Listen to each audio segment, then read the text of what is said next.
अध्याय 191। मुझे बताओ, युए की मृत्यु कहाँ और कैसे हुई? सब कुछ स्पष्ट रूप से समझाओ, अगर नहीं तो मैं सुनिश्चित करूंगा कि तुम सब भी उसके साथ मृत्यु में जाओ। झेंग निवास के मुख्य हॉल में एक बूढ़ी महिला दमनकारी और भयावह आभा बिखेर रही थी और घुटनों के बल बैठे कुछ पहरेदारों को घूर रही थी। उसके होंठ, जो पुराने पेड़ की छाल के समान थे, एक एक करके शब्द गढ़ रहे थे। हालांकि पहरेदारों को गहरी ठंड लग रही थी, फिर भी वे जो कुछ जानते थे उसे बताते समय कांप रहे थे। दूसरे युवा स्वामी का शव युआनयांग गांव नामक शहर के बाहर एक स्थान पर मिला था। कल हम दूसरे युवा स्वामी के पीछे पीछे शहर से बाहर निकले।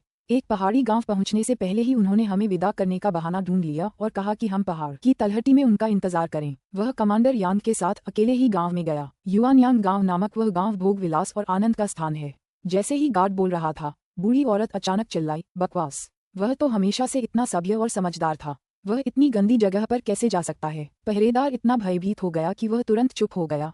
एक और शब्द बोलने की हिम्मत नहीं कर रहा था। उसका शरीर और भी अधिक हिंसक रूप से कांप रहा था। माँ, झेंग परिवार के मुखिया ने धीरे से कहा। बुढ़िया ने ठंडी सी आवाज में कहा, जारी रखो। जी हाँ, पूर्वज। गार्ड का शरीर कांप रहा था और वह अपने शब्दों को और भी सावधानी से चुन रहा था। दूसरे युवा स्वामी के गांव में प्रवेश करने के कुछ ही समय बाद हमें पहाड़ से अराजक आवाजें सुनाई देने लगीं। कई लोग घबराकर गांव से भाग गए। कुछ गड़बड़ महसूस करते हुए हम गांव की ओर दौड़े, लेकिन वहां हर जगह लाशें ही लाशें मिलीं और वे सभी मार्शल आर्ट के विशेषज्ञ थे। यहाँ तक कि द्वितीय युवा स्वामी और कमांडर यांग भी नहीं बच पाए। कमांडर यांग की स्टील की ढाल एक ही हथेली के प्रहार से चकनाचूर हो गई। उनका शरीर पूरी तरह से क्षत विक्षत हो गया और उनकी भौहें में छेद हो गया।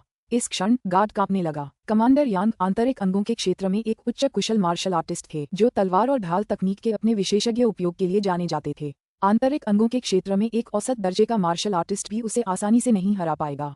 फिर भी इतने शक्तिशाली कमांडर यांग का अंत दुखद रहा। उनकी ढाल टूट गई। उनकी मृत्यु अकल्पनीय थी। ऐसा भयानक काम कौन कर सकता था? दूसरे शब्दों में कहें तो युए के रक्षक होने के नाते आपने उसके हत्यारे को देखा तक नहीं? बूढ़ी औरत ने ठंडे स्वर में कहा। गार्डों को गहरी ठंडक महसूस हुई और उन्होंने जल्दी से जवाब दिया, पूर्वज को रिपोर्ट करते हुए। हालांकि हम हत्यारे को पकड़ नहीं सके, लेकिन दूसरे छोटे मालिक का शव मिलने के बाद हमने तुरंत गांव से भागने की कोशिश कर रहे लोगों के एक समूह को पकड़ लिया और उनसे पूछताछ की। उनके मुंह से हमें पता चला कि दूसरे युवा स्वामी की हत्या करने वाला एक व्यक्ति था जिसने काले रंग के नाइटवियर पहन रखे थे। यह व्यक्ति बेहद शक्तिशाली था, भूत की तरह चलता था।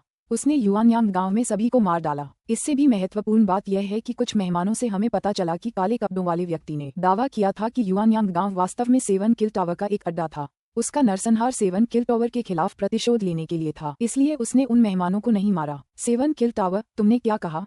क्या तुम्हें यकीन है कि तुमने गलत नहीं सुना? झेंग परिवार के मुखिया कांपते हुए जल्दी से पूछने लगे। यहाँ तक कि बुजुर्ग महिला के चेहरे पर भी गंभीरता का भाव आ गया। उसकी आंखों में एक चमक सी झलक रही थी। मैं कसम खाता हूँ, हमने गलत नहीं सुना। हमने 10 से अधिक लोगों से पूछताछ की और उन सभी ने एक ही बात कही। गार्ड ने जल्दबाजी में कहा, 7 किल टावर ने यहाँ अपना अड्डा स्थापित कर लिया है। झेंग परिवार के मुखिया गंभीर दिख रहे थे। हत्यारों की दुनिया के अधिकांश हिस्से पर नियंत्रण रखने वाले इस खौफनाक संप्रदाय की शक्ति हमेशा जोंगझोउ में ही केंद्रित रही। आखिर इसे कैंगझोउ जैसी दूरस्थ जगह में दिलचस्पी कब हुई? उन्हें इससे भी ज्यादा हैरानी इस बात से हुई कि किसी ने 7 किल टावर को इतनी हिम्मत से चुनौती दी और इस अड्डे को नष्ट कर दिया। यह व्यक्ति कौन था और उसका मकसद क्या था? उपन्यासों के अध्यायों को जल्दी और सर्वोत्तम गुणवत्ता में पढ़ने के लिए गूगल पर नवंबर एल फायर NAT वेबसाइट खोजें। एक क्षण के लिए झेंग परिवार के मुखिया को कुछ असामान्य होने का आभास हुआ। उस बुजुर्ग महिला के मन में भी कई विचार उमड़ रहे थे, लेकिन इनमें से कोई भी चीज पोते को खोने के उनके दर्द के आगे तुलनीय नहीं थी। आप कहते हैं कि इस व्यक्ति का निशाना 7 किल टावर था, तो उसने मेरी एयर को क्यों मारा? उस बूढ़ी औरत की आंखों में एक भयानक चमक आ गई और वह गार्ड को घूरते हुए बोली, समझाओ, क्या तुम झूठ बोल रहे हो? अन्याय, पूर्वज, मैंने जो कुछ भी कहा है वह सत्य है। मैं पूर्वज को धोखा देने की हिम्मत नहीं कर सकता, रक्षक ने तुरंत चिल्लाकर कहा। तो मुझे बताओ, काले कपड़ों वाले आदमी ने युवा को क्यों मारा? क्या युवा मेहमान नहीं थी? ऐसा इसलिए है क्योंकि गार्ड हकलाने लगा। वह इतना डरा हुआ था कि बोल नहीं पा रहा था। किस लिए? बोलो, वरना मैं तुम्हें एक ही वार में मार डालूंगी, बूढ़ी औरत ने सख्ती से कहा। मैंने एक मेहमान से सुना कि जब दूसरे युवा स्वामी और कमांडर यांग की हत्या हुई तो वह इमारत के एक कोने में छिपा हुआ था। उसने काले वस्त्र पहने व्यक्ति को ये कहते सुना कि दूसरे युवा स्वामी की हत्या का कारण उन वेश्यालय की महिलाओं के लिए न्याय मांगना था, जिनका दूसरे युवा स्वामी ने शोषण और यातना देकर हत्या कर दी थी। बकवास! गार्ड के अपनी बात पूरी करने से पहले ही बूढ़ी औरत का सहनशक्ति समाप्त हो गया। उसने अचानक अपनी लोहे की ड्रैगन सिर वाली छड़ी से गार्ड की छाती पर वार किया। वार को सहन न कर पाने के कारण पहरेदार हवा में उछल गया। उसने हवा में ही मुंह भर खून थूका और जमीन पर बुरी तरह गिर पड़ा। उसकी छाती अंदर धंस गई और यह स्पष्ट हो गया कि वह जीवित नहीं बचेगा। वे नीच वेश्यालय की औरतें, वे मेरी एयर के सामने कैसे टिक सकती हैं? उनमें से 1000, 10,000 भी यू एर के एक बाल के बराबर नहीं हो सकती। उस नीच दुष्ट ने यू एर का अपमान करने की हिम्मत की, हमारे झेंग परिवार का अपमान किया। तुम चाहे जो भी हो, मैं तुम्हें ढूंढ निकालूंगा, तड़पा तड़पा कर मार डालूंगा और तुम्हारे टुकड़े टुकड़े कर दूंगा। एक गार्ड को धक्का देकर गिराने के बाद भी उस बूढ़ी औरत का गुस्सा कम होने का कोई संकेत नहीं दिखा। उसका चेहरा द्वेष से भरा हुआ था, हर शब्द जहर से लथपथ था। उसके द्वारा उत्सर्जित भयावह आभा ने हॉल में मौजूद हर किसी पर दबाव डाला, जिससे वे लगभग दम घुटने लगे, और यह आभा बाहर भी फैल गई, जिससे बाहर के लोग भी भयभीत हो गए। पूर्वज के क्रोध को देखकर घुटनों के बल बैठे पहरेदार और भी अधिक कांपने लगे। उनके पैर कमजोर पड़ गए, लगभग गिर ही पड़े, लेकिन फिर भी उस बूढ़ी औरत का उन्हें बख्शने का कोई इरादा नहीं था। और तुम, जिसे युए की रक्षा का जिम्मा सौंपा गया था, फिर भी तुमने अपने पद छोड़ दिए। तुम न केवल मृत्यु के पात्र हो, बल्कि तुम्हारे परिवार भी मृत्यु में युए के साथ जाएंगे। पहरेदार स्तब्ध रह गए, दया की भीख मांगने ही वाले थे, लेकिन बूढ़ी औरत की अजगर के सिर वाली छड़ी ने प्रहार किया और उनके महत्वपूर्ण अंगों पर वार किया। पल भर में घुटनों के बल बैठे पहरेदार कांपने लगे, उनकी आंखें खाली हो गईं और वे मृत अवस्था में गिर पड़े। उनके चेहरों पर अब भी मृत्यु के भय के भाव थे। हॉल में खून की गंध फैल गई और सभी का चेहरा पीला पड़ गया, मानो उनका रंग उड़ गया हो। काफी देर बाद झेंग परिवार के मुखिया ने आगे बढ़कर उस बुजुर्ग महिला को सहारा दिया। माँ, मरे हुए को वापस नहीं लाया जा सकता। आपको अपने स्वास्थ्य का ध्यान रखना चाहिए। चिंता मत करो, मैं अभी नहीं मर रही हूँ, बूढ़ी औरत ने ठंडे स्वर में कहा। यू एर के शरीर के लिए सबसे अच्छा ताबूत तैयार करो, और इन निकम्मे पहरेदारों के लिए तो मौत भी बहुत हल्की सजा है। उनके परिवारों को भी ले आओ, वे सभी मृत्यु में युआ के साथ होंगे। माँ, झेंग परिवार का मुखिया चौंक गया। जीवित बलि देना एक घोर निषेध है। राजसी राजधानी और पवित्र पर्वत दोनों ने ही इस पर स्पष्ट रूप से प्रतिबंध लगा रखा है। किसने कहा कि जीवित बलिदान? जब तक दफनाने से पहले उनकी मृत्यु नहीं हो जाती, तब तक इसे जीवित बलिदान नहीं माना जाएगा। युए की मृत्यु बहुत दुखद हुई, बचपन से ही उनके पिता नहीं थे। वह परलोक में अकेला होगा, उसकी सेवा के लिए और लोगों को भेजना, क्या ये सही नहीं है? लेकिन माँ, झेंग परिवार के मुखिया और भी कुछ कहना चाहते थे, लेकिन जब उसने उस बूढ़ी औरत को घूरते हुए देखा तो उसके दिल में एक सिहरन सी दौड़ गई। वह केवल इतना ही कह सका, मैं अवज्ञा करने की हिम्मत नहीं कर सकता, मैं तुरंत व्यवस्था कर दूंगा। अध्याय 192। इसके अलावा आप चाहे जो भी तरीके अपनाएं, आपको यू एर के हत्यारे को ढूंढना ही होगा। अगर मैं उसे तड़पा तड़पा कर मार न डालूं, अगर मैं उसके टुकड़े टुकड़े न कर दूं, तो कसम से मैं इंसान नहीं रहूंगा। बोलते समय बूढ़ी औरत ने अपने दांत भींच लिए। उसकी आवाज इतनी निर्मम और ठंडी थी कि किसी को भी सुनकर रोंगटे खड़े हो जाते थे। माँ, ये सुनकर झेंग परिवार का मुखिया हिचकिचाया। चूंकि उस व्यक्ति ने सेवन किल टावर का विरोध करने की हिम्मत की है, इसलिए उसकी पहचान और पृष्ठभूमि असाधारण होनी चाहिए। अगर हम इस मामले को आगे बढ़ाते हैं, इससे पहले कि वह अपनी बात पूरी कर पाता, बूढ़ी औरत ने बर्फीली आंखों से उसे घूरते हुए कहा, तो तुम कह रहे हो कि हमें यू एर का बदला नहीं लेना चाहिए? झेंग परिवार के मुखिया स्तब्ध रह गए। उन्होंने मुश्किल से अपनी बात कही और फिर जवाब दिया, मेरा मतलब यह नहीं था। मेरा मानना है कि हमें इस मामले पर सावधानीपूर्वक विचार करना चाहिए, सोच समझकर फैसला करना। तुम बस इसे तब तक खींचना चाहते हो जब तक मैं मर न जाऊं, है ना? बूढ़ी औरत ने ताना मारा, तुम्हारा बेटा ऐसा करने की हिम्मत नहीं करेगा। झेंग परिवार का मुखिया कांप उठा और उसने जल्दी से अपना सिर नीचे कर लिया। तुम क्या सोच रही हो, ये तो सिर्फ तुम ही जानती हो। मैं तो बस ये जानना चाहती हूँ कि क्या यह मरनासन बुढ़िया अभी भी झेंग परिवार में अपनी मनमानी कर सकती है? माँ हमारे परिवार का स्तंभ है। पूरा झेंग परिवार आपकी वजह से ही टिका हुआ है, इसलिए स्वाभाविक रूप से अंतिम निर्णय आपका ही होगा। चूंकि अब भी मेरे अधिकार में है, इसलिए तुम मेरे आदेशों का आज्ञाकारी रूप से पालन करोगे।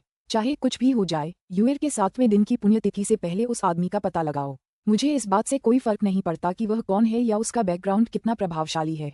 मैं चाहता हूँ कि उसका सिर यूए की कब्र के सामने रखा जाए, ताकि स्वर्ग में उसकी आत्मा को सम्मान मिले। अपनी माँ का क्रूर और कपटी चेहरा देखकर झेंग परिवार के मुखिया को पता चल गया कि उसका विरोध करना व्यर्थ है। वह केवल अपना सिर झुकाकर बात मान सका और बोला, हाँ, मैं इसका ख्याल रखूंगा। झेंग परिवार के मुखिया को निराश होकर जाते हुए देखकर बूढ़ी औरत का चेहरा ठंडा ही रहा। उसकी हत्या करने की मंशा निर्मम और उग्र होती गई, जो लंबे समय तक बनी रही। हॉल में सन्नाटा छा गया। किसी की भी हिलने डुलने की हिम्मत नहीं थी, यहाँ तक कि जोर से सांस लेने की भी नहीं। यहाँ तक कि अधेड़ उम्र की खूबसूरत महिला भी ठंडे पसीने से तरबतर थी। उसकी पीठ पसीने से भीगी हुई थी। झेंग हवेली के बाहर 2 मील दूर एक और विशाल निवास में एक विद्वान वृद्ध व्यक्ति अपने अध्ययन कक्ष में इत्मीनान से लिख रहा था। अचानक उसके चेहरे के भाव बदल गए। उसकी कलाई थोड़ी सी कांपी और उसकी ब्रश से स्याही की एक बूंद गिरी, जो कागज पर फैल गई। झेंग परिवार की वह बुढ़िया फिर से कौन सी पागलपन भरी हरकतें कर रही है? उस विद्वान बूढ़े व्यक्ति ने अपना ब्रश नीचे रख दिया, थोड़ी देर सोचा और एक नौकर को बुलाया। जाओ और मालिक को अंदर बुलाओ। कुछ ही देर में एक लंबा चोगा पहने हुए एक अधेड़ उम्र का व्यक्ति, जो व्यवहार में उस बूढ़े व्यक्ति से कुछ मिलता जुलता था, जल्दी से आंगन में पहुंचा। दादाजी, आपने मुझे बुलाया था? अभी अभी मुझे झेंग परिवार की उस बुढ़िया की ओर से चौंकाने वाली जानलेवा मंशा महसूस हुई। पता नहीं वो फिर से क्या पागलपन कर रही है। जाओ और जांच करो। विद्वान बूढ़े व्यक्ति ने कहा। झेंग परिवार की बूढ़ी पूर्वज, अधेड़ उम्र का आदमी चौंक गया। कौन हिम्मत करता है उसे उकसाने की? क्या वे जीने से थक गए हैं? इसीलिए मैं चाहता हूँ कि आप इसकी जांच करें। वह बूढ़ी औरत अपने जीवन के अंतिम पड़ाव पर है। अगर वह अभी पागल हो जाती है तो उसे कोई नहीं रोक सकता। जी हाँ, मैं तुरंत जांच करूंगा। अधेड़ उम्र का वह व्यक्ति जल्दी में वहां से चला गया। कुछ साल पहले जब झेंग परिवार की वह बूढ़ी महिला गंभीर रूप से घायल हो गई थी और उसने पुष्टि कर दी थी कि उसके पास जीने के लिए ज्यादा साल नहीं बचे हैं, तब से वह प्रांत में एक अछूत हस्ती बन गई थी। आखिरकार पूर्व स्वर्गीय क्षेत्र की एक विशेषज्ञ, जिसके पास जीने के लिए कुछ ही वर्ष बचे हैं। यदि वह सचमुच पागल हो जाए तो उसका सामना कौन कर सकता है? अपने पोते के चले जाने के बाद विद्वान बूढ़े व्यक्ति ने दूर स्थित आकाश की ओर देखा, जो हल्का सफेद था और उनकी भावनाएं उथल-पुथल से भरी हुई थीं। वह वास्तव में एक उथल-पुथल भरा दौर था, जिसमें हर जगह अंधेरी प्रवृत्तियां पनप रही थीं। एक प्रागैतिहासिक क्षेत्र के मार्शल आर्टिस्ट के रूप में उन्हें सहज रूप से यह आभास हो गया था कि कुछ अत्यंत महत्वपूर्ण घटित होने वाला है। ऐसे समय में झेंग परिवार की बूढ़ी महिला को पागल नहीं हो जाना चाहिए। आधे घंटे बाद अधेड़ उम्र का वह व्यक्ति लौटा। उसके चेहरे पर एक बहुत ही विचित्र भाव दिखाई दे रहा था। वह आश्चर्यचकित और कुछ हद तक प्रसन्न भी प्रतीत हो रहा था। क्या आपको पता चला? विद्वान बूढ़े व्यक्ति ने शांत भाव से पूछा। मैंने किया, लेकिन क्या? पर हमारे जासूसों के अनुसार झेंग परिवार के दूसरे बेटे की कल रात शहर के बाहर एक वेश्यालय में बेरहमी से हत्या कर दी गई। उसका सिर भी कुचल दिया गया। झेंग परिवार की बुजुर्ग पूर्वज इस घटना से बेहद क्रोधित हैं और उन्होंने कई गार्डों को मार डाला है। अधेड़ उम्र के व्यक्ति ने रिपोर्ट दी। झेंग परिवार का दूसरा पुत्र, झेंग परिवार के दिवंगत सबसे बड़े पुत्र की मरणोपरांत संतान। विद्वान वृद्ध व्यक्ति ने पूछा। ये वही है झेंग यू, जिसे झेंग परिवार के पूर्वज बहुत प्यार करते थे? वह प्रांत में बेहद घमंडी था। मुझे उम्मीद नहीं थी कि वह शहर से बाहर जाकर अपनी जान गंवा देगा। अधेड़ उम्र के व्यक्ति के चेहरे पर थोड़ी सी खुशी झलक रही थी। इसमें कोई आश्चर्य नहीं कि वह बुढ़िया पागल हो गई। विद्वान बूढ़े व्यक्ति ने सिर हिलाया।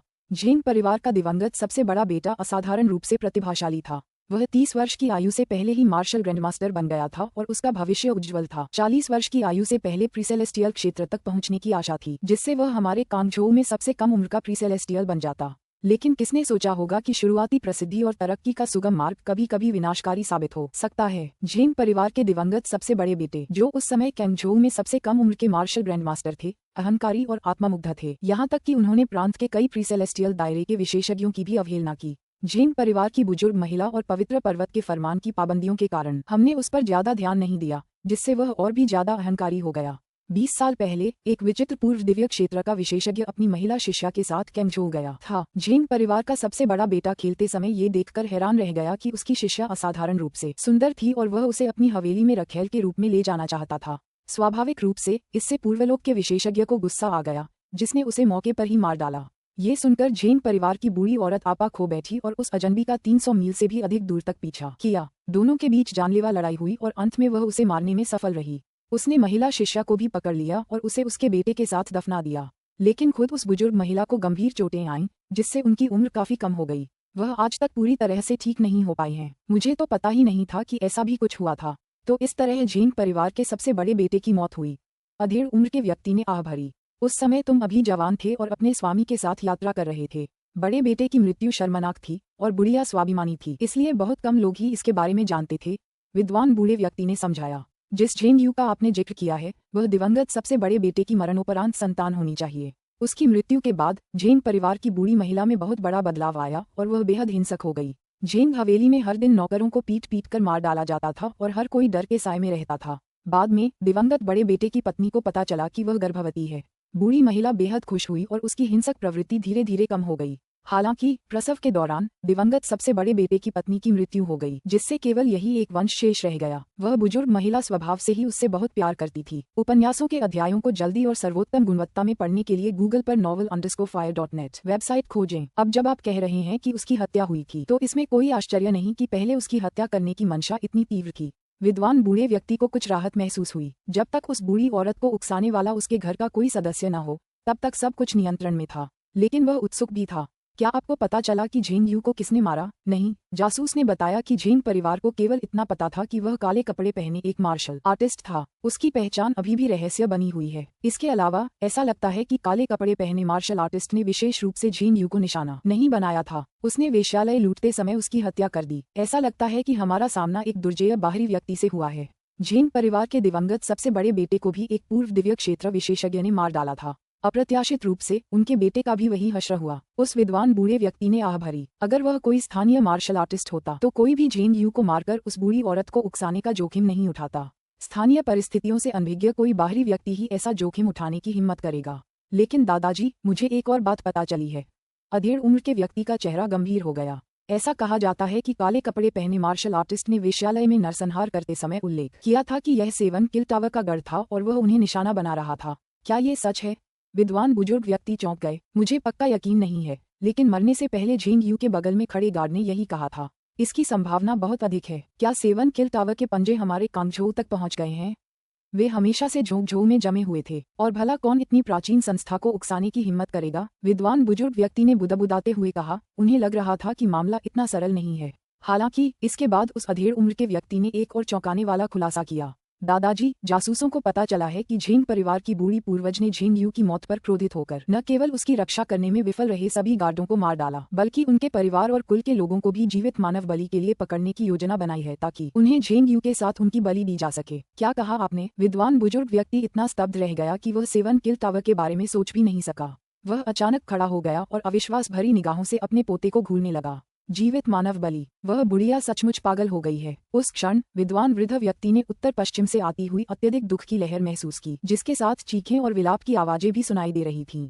झेंग परिवार वहीं रहता था। वह कांप उठा अपने पोते की अनदेखी करते हुए, और तुरंत उसने अपनी शारीरिक तकनीक का इस्तेमाल करते हुए झेंग परिवार की ओर तेजी से कूच किया। जब विद्वान वृद्ध व्यक्ति झेंग परिवार के घर पहुंचा तो उसने देखा कि लोगों का एक बड़ा समूह जंजीरों में जकड़ा हुआ है और जमीन पर घुटने टेककर रो रहा है और दया की भीख मांग रहा है। वहां बूढ़े और जवान, पुरुष और महिलाएं, यहाँ तक कि अभी भी कपड़ों में लिपटे हुए शिशु भी थे।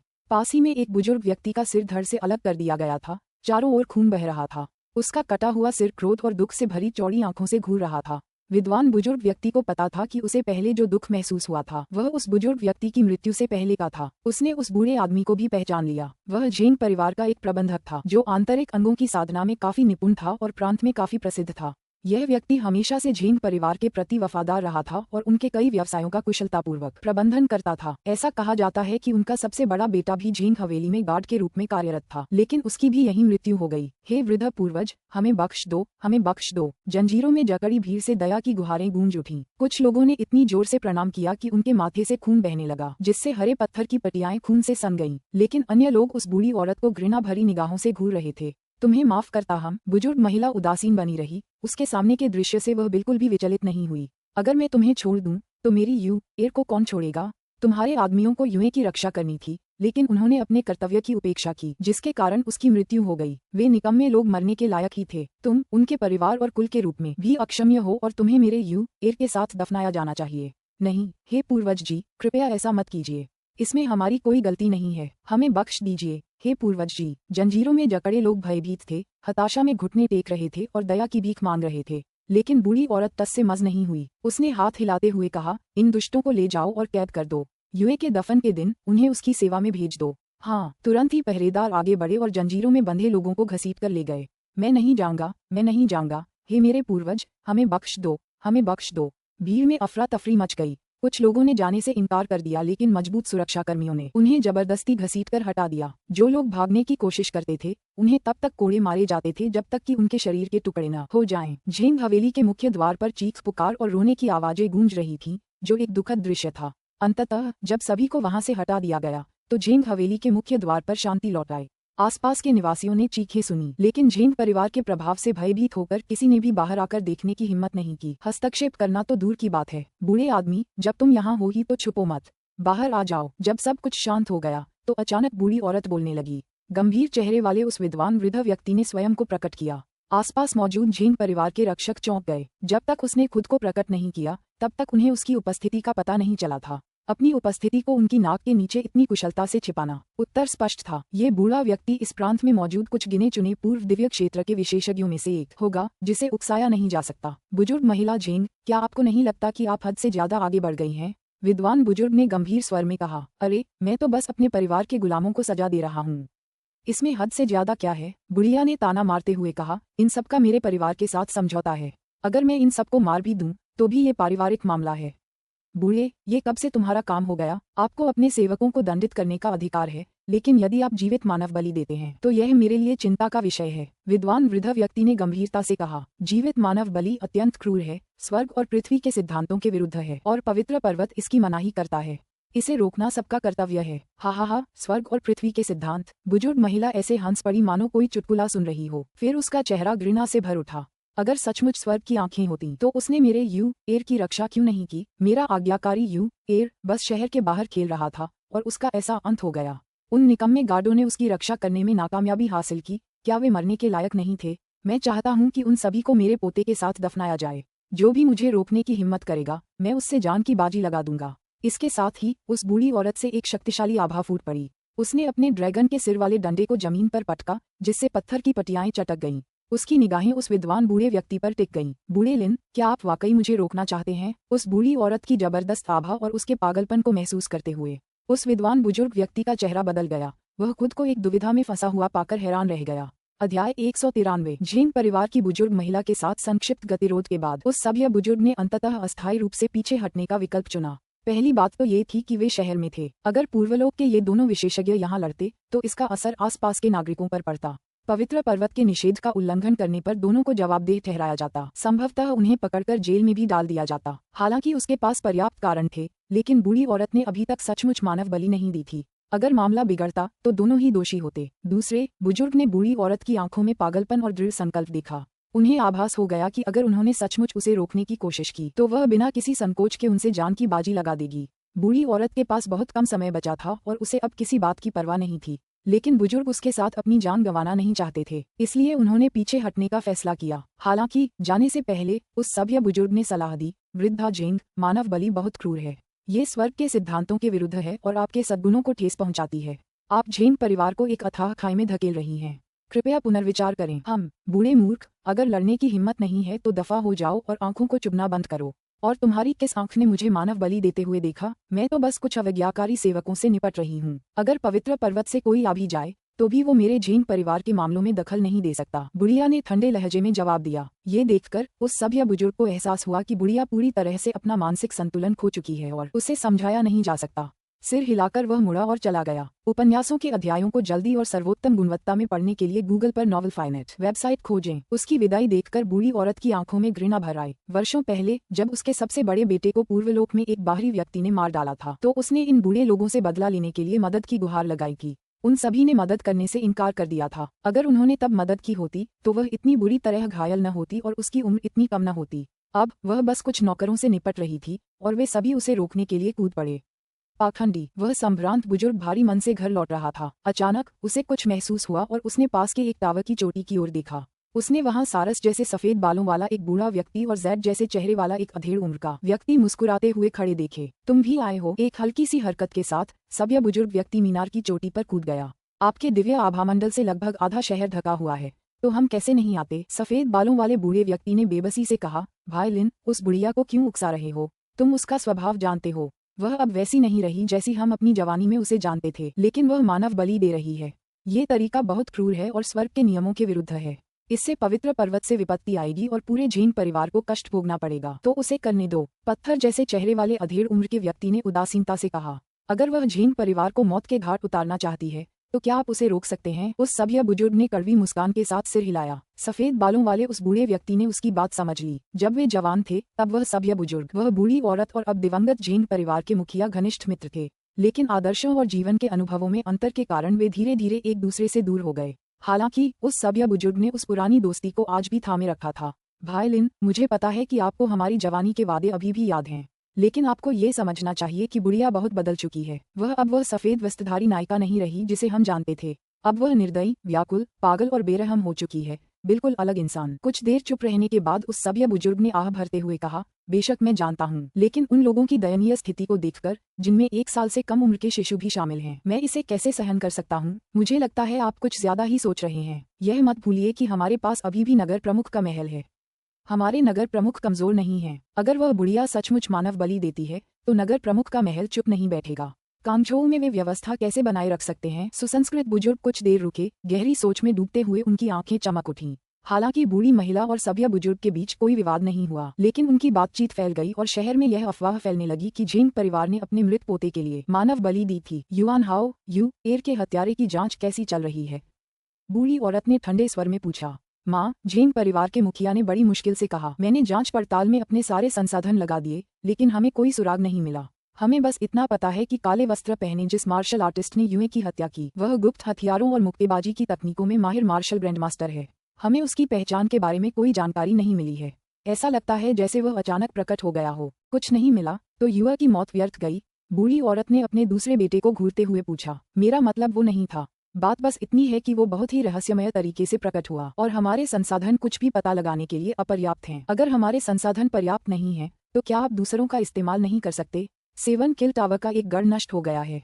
क्या उनके पास कोई जानकारी नहीं है? क्या आप वहां पूछताछ नहीं कर सकते? झेंग परिवार का मुखिया ये देखकर अचंभित रह गया, क्योंकि उसने इस बारे में सोचा ही नहीं था। अपने बेटे के असमंजस भरे चेहरे को देखकर बूढ़ी औरत और भी निराश हो गई। अगर उसका बड़ा बेटा अभी भी जीवित होता तो वह इस बात को नजरअंदाज नहीं करता। आप सही कह रही हैं, माँ। मैं तुरंत सेवन किल टावर में किसी को भेजूंगा। झेंग परिवार के मुखिया ने तुरंत जवाब दिया। हम? बुढ़िया ने नाक सिकोड़ी। कमरे में फिर से सन्नाटा छा गया। कुछ देर बाद झेंग परिवार के मुखिया को एक और रिपोर्ट याद आई और बोलने से पहले वे हिचकिचाए। माँ, शहर में अफवाहें फैल रही हैं कि हम मानव बलि दे रहे हैं। अगर ये अफवाहें फैल गईं तो हमारे परिवार को बहुत नुकसान होगा। क्या सच में? तो फिर यही तो मैं चाहती हूँ। उसे आश्चर्य हुआ कि बूढ़ी औरत पर इसका कोई असर नहीं हुआ, बल्कि उसने उपहास किया।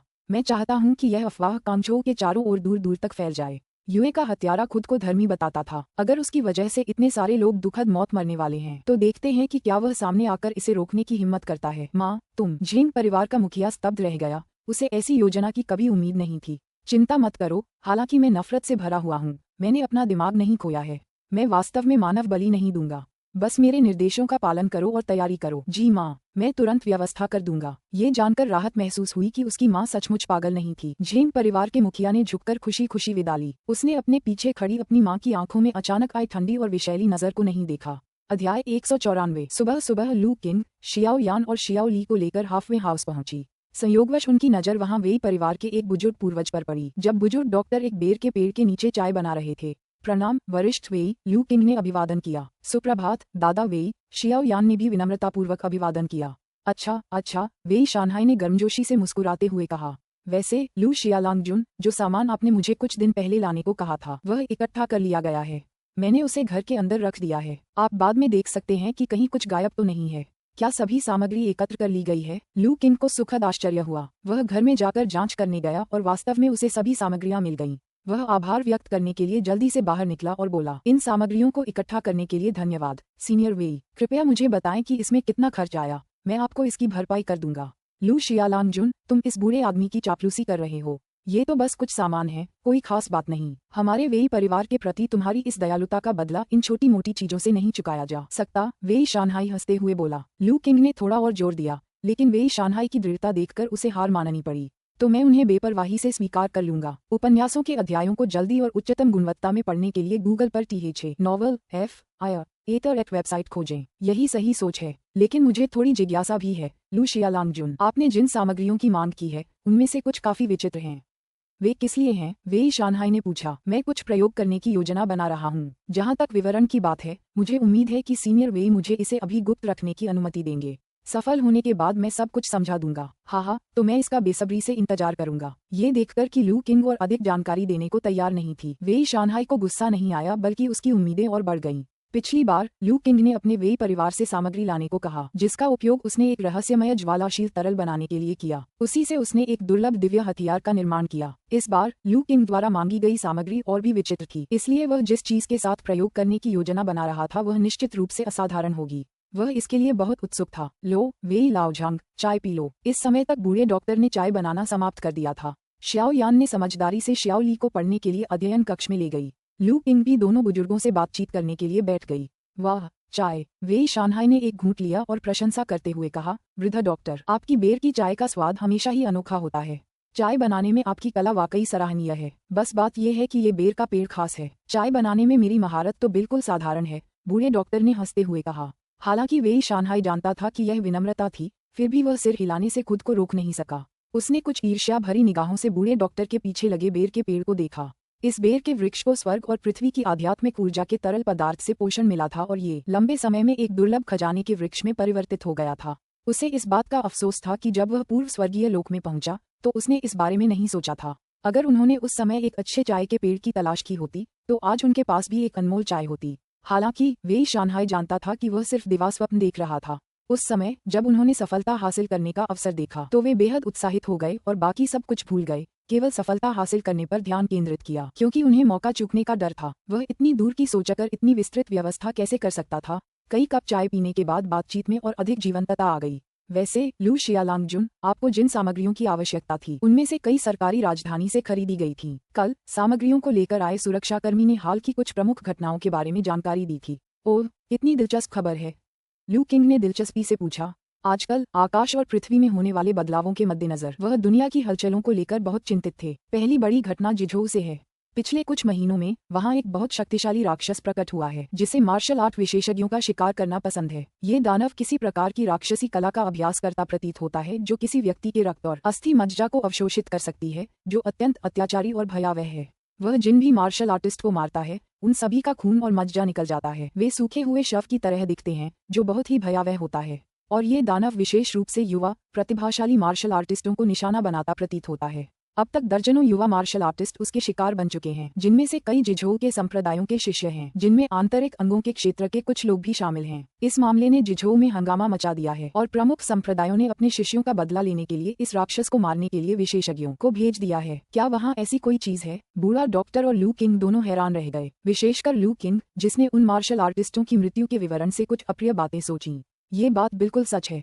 आजकल जिझोऊ के लोग बहुत डरे हुए हैं और कई युवा मार्शल आर्टिस्ट इस राक्षस से सामना होने और उसका शिकार बनने के डर से बाहर जाने की हिम्मत नहीं करते, वेई शानहाई ने गंभीरता से कहा। लू किंग ने एक पल सोचा। वरिष्ठ वेई, मुझे याद है कि आपका बड़ा बेटा जिझोऊ में मार्शल आर्ट सीख रहा है।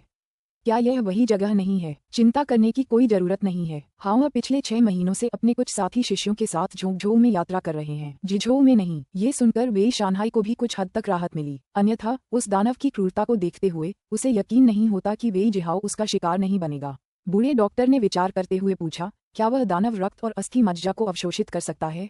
क्या वह दानव पूर्व स्वर्गीय क्षेत्र का कोई दानवी साधक हो सकता है? मुझे नहीं पता, लेकिन मुझे नहीं लगता, वेई शानहाई ने सिर हिलाया। पिछले 1000 वर्षों से पवित्र पर्वत की स्थापना के बाद से राक्षसी साधना में गिरावट आई है। बहुत समय से कोई दिव्य राक्षसी साधक प्रकट नहीं हुआ है। यदि यह राक्षस वास्तव में दिव्य स्तर पर होता तो पवित्र पर्वत ने कार्रवाई की होती। अगर कोई दिव्य राक्षसी साधक नहीं है तो पवित्र पर्वत कार्रवाई क्यों नहीं करेगा? लू किंग ने पूछा। बिल्कुल सही, पवित्र पर्वत का दर्जा इतना ऊंचा है कि वह सब कुछ संभाल नहीं सकता। कुछ सैद्धांतिक प्रतिबंधों को छोड़कर ये पूर्व स्वर्गीय क्षेत्र से नीचे के झगड़ों में हस्तक्षेप नहीं करेगा। यहाँ तक कि लाखों लोगों को शामिल करने वाले युद्धों में भी ये केवल देखता रहता और उदासीन बना रहता। यदि वह दानव पूर्व स्वर्गीय क्षेत्र तक नहीं पहुंचा है तो पवित्र पर्वत संभवतः अभी भी कुछ नहीं करेगा। आखिरकार दुनिया विशाल है और मार्शल आर्टिस्टों की कोई सीमा नहीं है। जिझोऊ में दर्जनों युवा मार्शल आर्टिस्टों की मौत एक बड़ी घटना हो सकती है, लेकिन पूरी दुनिया को देखें तो ये कुछ भी नहीं है। लू किंग ने इन शब्दों पर विचार किया, जिससे उसे पवित्र पर्वत के रुख की गहरी समझ प्राप्त हुई। अगर राक्षस केवल जिझोऊ में ही तबाही मचाता है तो भी ठीक है, वेई शानहाई ने आगे कहा। मुझे चिंता है कि अब जिझोऊ के प्रमुख संप्रदायों ने राक्षस को खत्म करने के लिए विशेषज्ञों को भेजा है। अगर राक्षस को लगता है कि हालात बिगड़ रहे हैं और वह हमारे कांगझोऊ भाग जाता है तो ये परेशानी का सबब बन जाएगा। उदाहरण के लिए लू शियालांगजुन, आपको बेहद सावधान रहना होगा। वह दानव युवा प्रतिभाशाली मार्शल आर्टिस्टों को निशाना बनाना पसंद करता है और हो सकता है कि वह आपके पास भी आ जाए। राक्षसी साधकों के पास विचित्र कौशल होते हैं जो हमारी मार्शल आर्ट से बहुत अलग हैं। आपको अतिरिक्त सावधानी बरतनी होगी, बूढ़े डॉक्टर ने गंभीरता से कहा। हाँ, आह किंग, तुम्हें सावधान रहना चाहिए। लू किंग का नाम हिडन ड्रैगन लिस्ट में था। वह वास्तव में एक अद्वितीय प्रतिभा का धनी था। राक्षस के तौर तरीकों के अनुसार यदि वह कांगझोऊ भाग गया तो वेई शानहाई की चिंता निराधार नहीं थी। हाँ, मैं सावधान रहूंगी, लू किंग ने गंभीरता से उत्तर दिया। हालांकि वह आत्मविश्वास से भरा था, लेकिन उसे यह नहीं लगता था कि दुनिया में कोई भी ऐसा नहीं है जो उसे नुकसान पहुंचा सके। वेई शानहाई के अनुसार यदि दानव के कौशल वाकई उतने ही प्रभावशाली थे जितना उसे संदेह था तो वह वास्तव में लापरवाह नहीं हो सकता था। जिझोऊ के मामले के अलावा एक और बड़ी घटना है। ये देखकर कि लू किंग ने चेतावनी को गंभीरता से ले लिया है, वेई शानहाई ने बातचीत जारी रखी। लेकिन ये घटना हमारे कांगझोऊ में पिछले 2 दिनों में ही घटी है। अध्याय 195। ओह, मुझे आश्चर्य है कि इस बार कांगझोऊ में कौन सी बड़ी घटना घटी है। वेई शानहाई द्वारा कांगझोउ के बारे में कुछ कहने पर लू किंग के विचार थोड़े से हिल गए और उसने लापरवाही से पूछा, 2 दिन पहले राज्य की राजधानी में कुछ घटना घटी थी। वहाँ एक वेश्यालय था, एक बदनाम जगह जहाँ किसी अज्ञात कारण से नरसंहार हुआ था।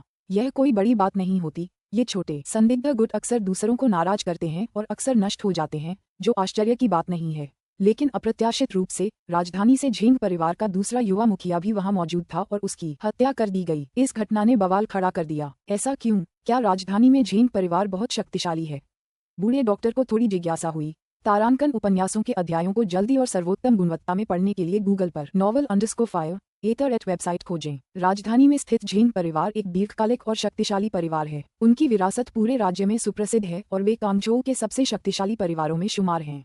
उनकी पूर्वज कुलमाता, यद्यपि एक महिला हैं, गहन साधना रखती हैं और कई साल पहले पूर्वलोक के शिखर पर एक दुर्जेय मार्शल आर्टिस्ट थीं। हालांकि वह गंभीर रूप से घायल हो गई थी और कुछ घटनाओं के कारण आगे नहीं बढ़ सकी, फिर भी वह राजधानी के पूर्व स्वर्गीय क्षेत्र में सबसे शक्तिशाली लोगों में से एक बनी हुई है।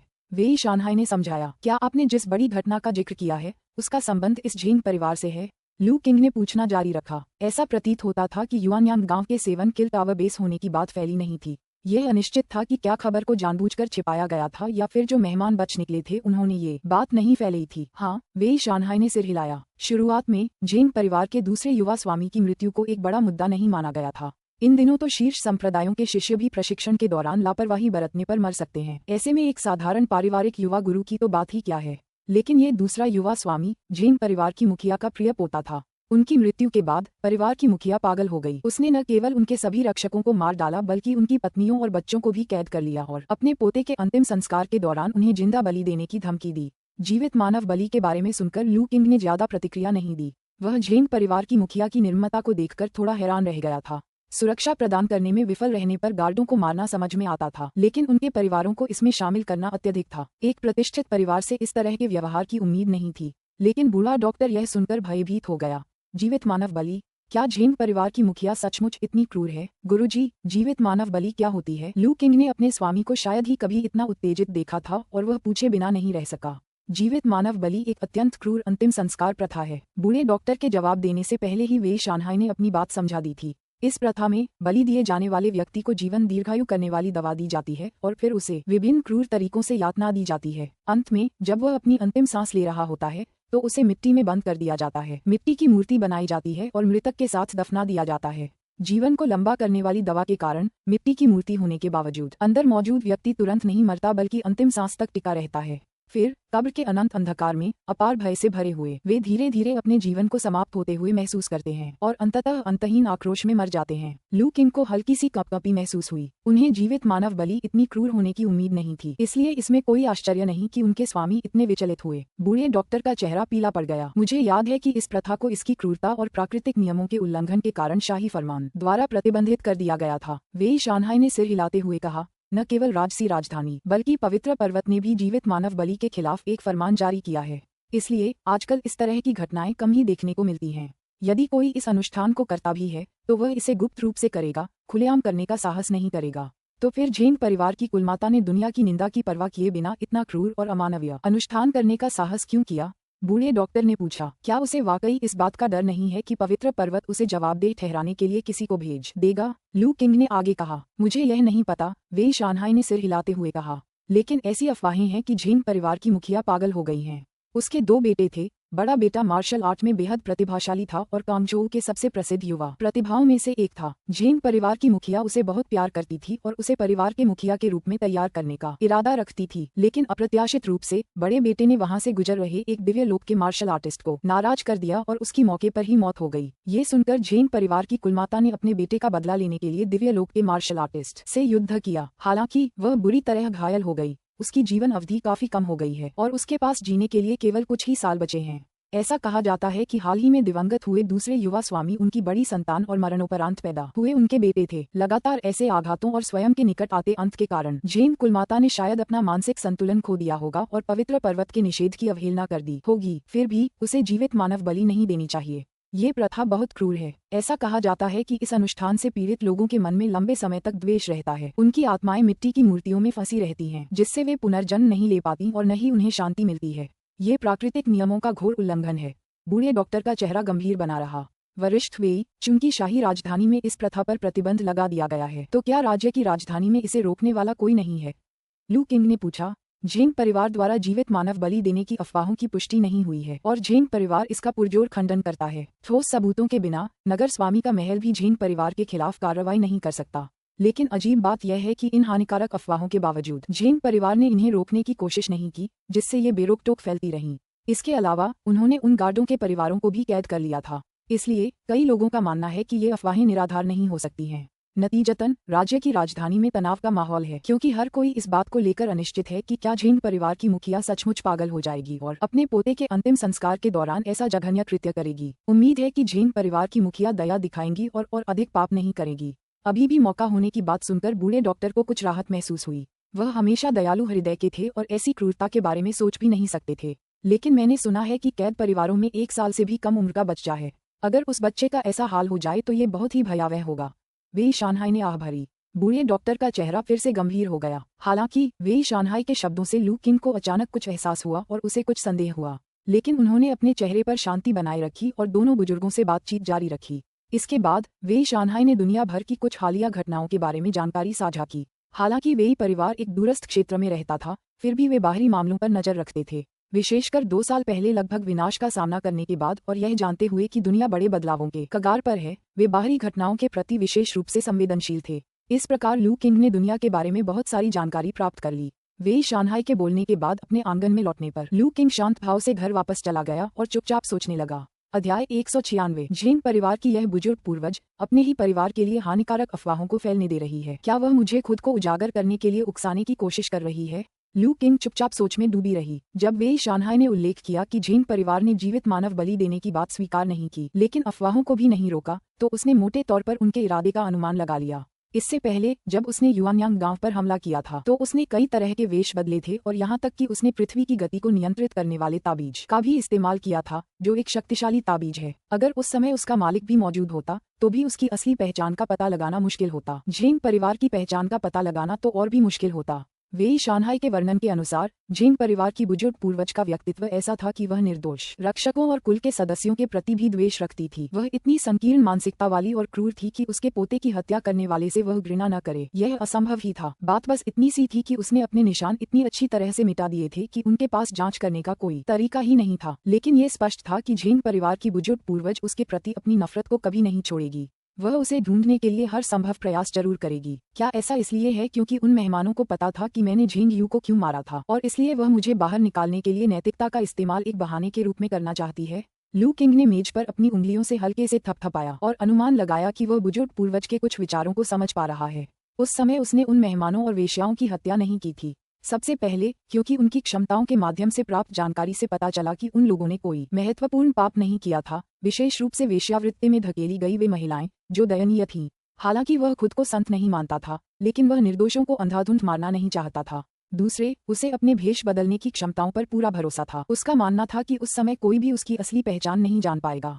स्वाभाविक रूप से उसे लगा कि उन्हें चुप कराने के लिए उन्हें मारना अनावश्यक था। अब ऐसा लग रहा था कि भले ही कोई उसकी पहचान का पता नहीं लगा पा रहा था, फिर भी उसके बारे में कुछ जानकारी लीक हो रही थी। अगर मैं न्याय की भावना से परिपूर्ण एक युवा योद्धा होता तो शायद अब तक मैं धोखे का शिकार हो चुका होता। लू किंग ने थोड़ा मुस्कुराते हुए अपना सिर हिलाया, लेकिन धीरे धीरे उसकी मुस्कान फीकी पड़ गई और उसकी आंखों में एक अजीब सी चमक दिखाई देने लगी।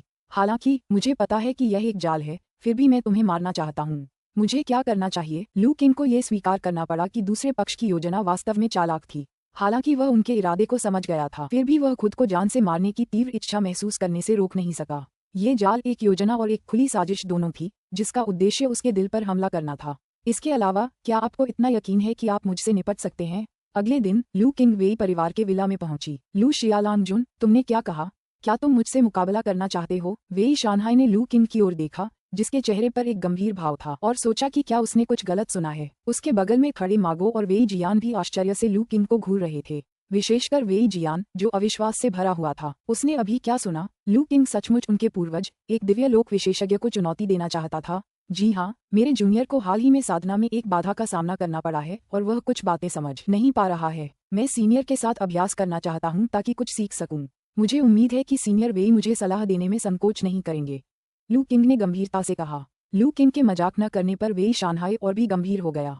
उपन्यासों के अध्यायों को जल्दी और सर्वोत्तम गुणवत्ता में पढ़ने के लिए गूगल पर nofire.net वेबसाइट खोजें। ऐसे में अपने गुरु से मार्गदर्शन क्यों नहीं लेते? डॉक्टर चेन का मार्शल कौशल मुझसे कहीं अधिक उन्नत है और वे आपको बेहतर मार्गदर्शन दे सकते हैं।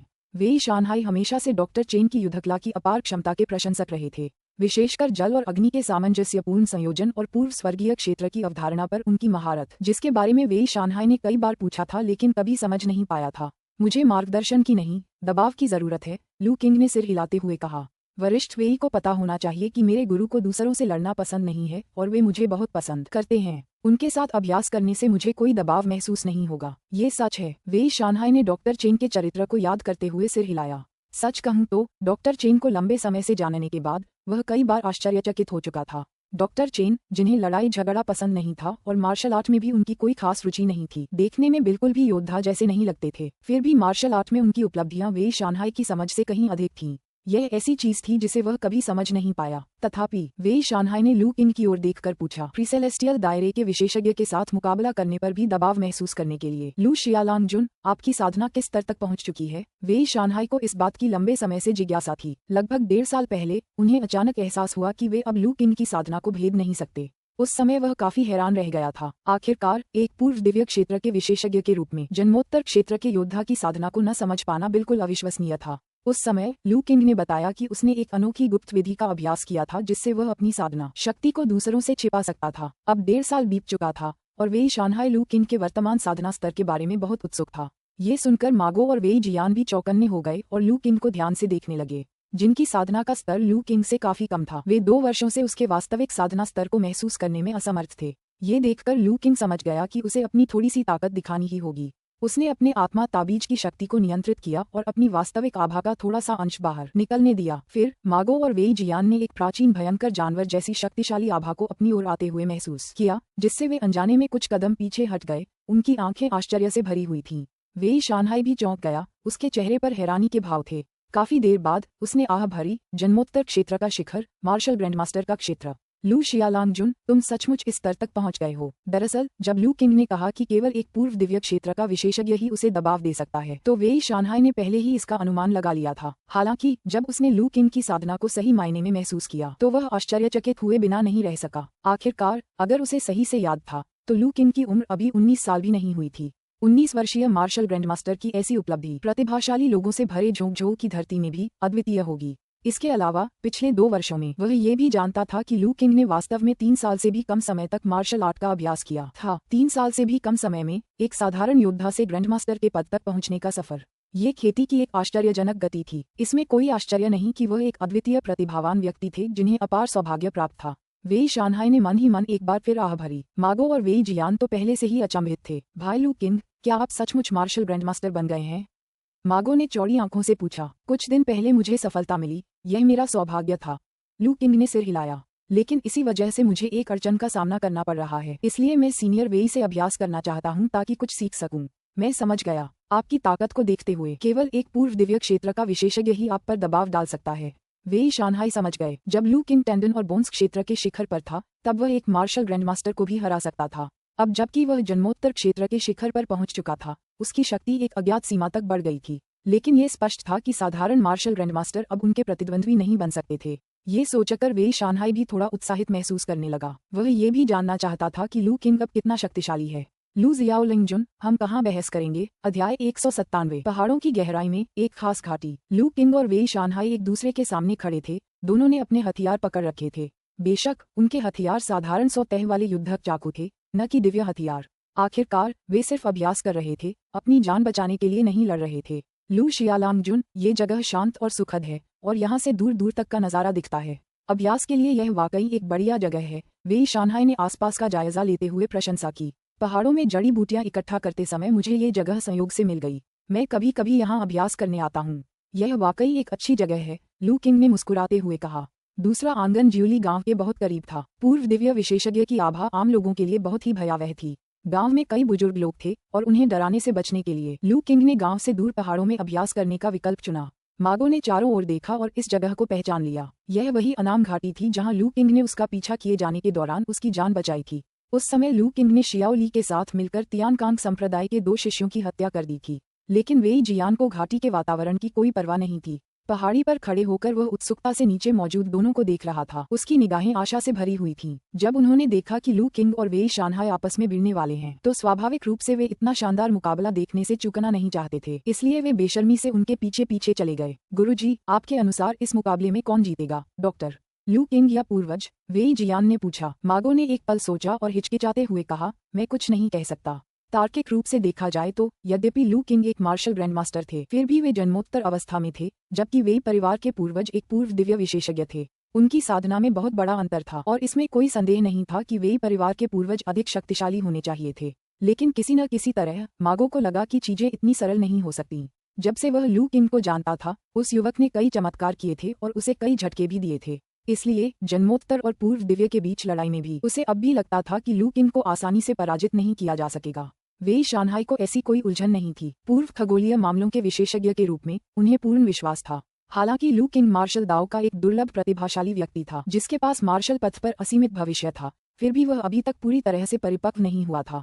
जन्म के बाद और जन्म से पहले के लोगों के बीच की खाई को केवल प्रतिभा के बल पर पाटा नहीं जा सकता था, इसलिए वह अभी भी काफी शांत था। लू किंग की ओर देखते हुए वेई शानहाई ने कहा, लू जियाओलिंगजुन, आप कैसे लड़ना चाहते हैं? मैं पूर्व दिव्य लोक की वास्तविक शक्ति का अनुभव करना चाहता हूँ। क्या ये संभव है? लू किंग ने पूछा। क्या आप निश्चित हैं? वेई शानहाई चौंक गया। जी हाँ, कृपया सीनियर वेई, लू किंग ने गंभीरता से कहा। लू किंग के चेहरे पर दिख रही ईमानदारी को देखकर वेई शानहाई का चेहरा धीरे धीरे गंभीर हो गया। अचानक वह फिर मुस्कुराया। पूर्वलोक की शक्ति का सामना करना आसान नहीं है, तो चलिए मैं अपनी शक्ति को जन्मोत्तर लोक तक सीमित कर देता हूँ। अगर आप मुझे एक निश्चित सीमा तक चुनौती दे सकें, तो आप स्वयं पूर्वलोक की शक्ति का अनुभव करेंगे। लू किंग ने इस बारे में सोचा और उसे ये तर्कसंगत लगा। यदि वह जन्मोत्तर क्षेत्र में अपनी शक्ति को दबा दिए जाने पर भी वेई शानहाई को पराजित नहीं कर सका, तो वह पूर्व स्वर्गीय क्षेत्र की शक्ति को देखने के योग्य कैसे हो सकता है? तो उसने सिर हिलाते हुए कहा, ठीक है, कृपया मुझे निर्देश दीजिए सीनियर वेई। अपनी लंबी छुरी को लहराते हुए उसने शुरुआती मुद्रा धारण कर ली। लू किंग के स्थिर और संयमित रुख को देखकर वेई शानहाई की आंखें चमक उठीं। लू शियालांगजुन, चाकू चलाने की आपकी मुद्रा बहुत अच्छी है। आपकी चाकू चलाने की तकनीक असाधारण स्तर पर पहुंच चुकी है। वेई शानहाई भी चाकू चलाने की तकनीकों में निपुण था और इस समय वह लू किंग के स्तर को देखकर रोमांचित था। हालांकि वह हिला नहीं, बल्कि लू किंग के पहले कदम उठाने का इंतजार करता रहा। पूर्व दिव्य मार्शल आर्टिस्ट होने के नाते वेई शानहाई को बहुत गर्व था। वह प्रसवोत्तर मार्शल आर्टिस्ट के साथ स्पैरिंग मैच में पहली पहल नहीं करेगा। लू किंग ये बात समझ गया। माफ कीजिए, कहने के बाद वह आगे की ओर झपटा। जब वह वेई शानहाई के पास पहुंचा, तो लू किंग की कलाई थोड़ी सी हिली और पलक झपकते ही लंबी छुरी म्यान से बाहर निकल आई। छुरी की ठंडी रोशनी तेजी से वेई शानहाई की ओर बढ़ी। चाकू के ठंडे इरादे ने पहाड़ी पर खड़े मागो और वेई जियान के रोंगटे खड़े कर दिए और उनकी आंखें आश्चर्य से भर गईं। ये चाकू चलाने की तकनीक, यहाँ तक कि वेई शानहाई भी लू किंग के चाकू की ताकत देखकर हैरान रह गया था। लू किंग के चाकू की शक्ति और सटीकता एक साधारण चाकू के उस्ताद की तुलना में कहीं अधिक थी। उन्होंने 2 साल पहले की उस घटना को याद किया जब लू किंग ने वांग कांगई के वरिष्ठ शिष्य झाओ शियोंग के खिलाफ लड़ाई लड़ी थी। उस समय लू किंग की साधना का स्तर झाओ शियोंग की तुलना में कहीं कम था, लेकिन वह अपनी चाकू तकनीक से उसे बराबरी पर रोकने में सक्षम था।